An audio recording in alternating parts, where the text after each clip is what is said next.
I'm Suky from Professional Selection. Today I'd like to talk about work-life balance.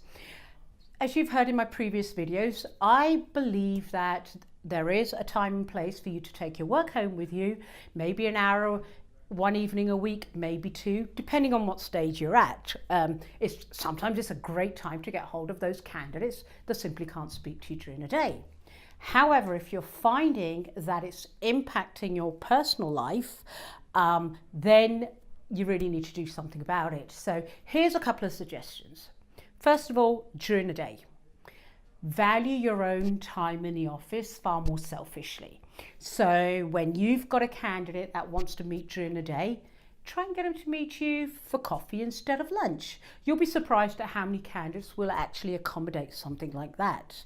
Now, you can always find work to take home with you, but the truth of the matter is, can you get that work done during the day? And that's got to be your aim.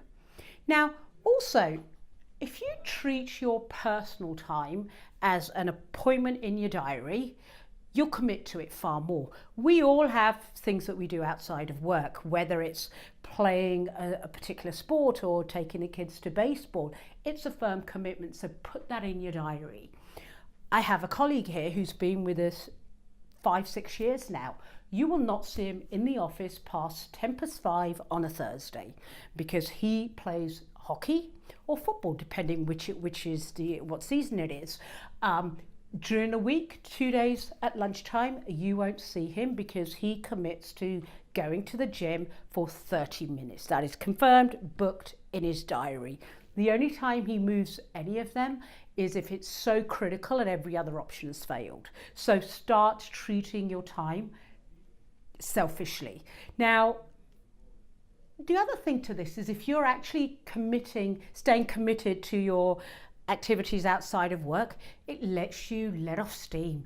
It gives you a chance to just de-stress and forget the day. It allows you to recharge, and most importantly, allows you to keep a commitment not only to yourself but to your family, because at the end of the day, if you're not valuing your family time and your personal time and all you're doing is work, something has to give. So whether it's getting home to make sure that you read the bedtime story to your children before they go to bed, doesn't matter what it is, if it's important to you, put it in your diary. As always, I'm sure there's many different ways of letting off steam, getting that work-life balance. Would love to hear some of your tips. Feel free to comment below. Thanks for listening.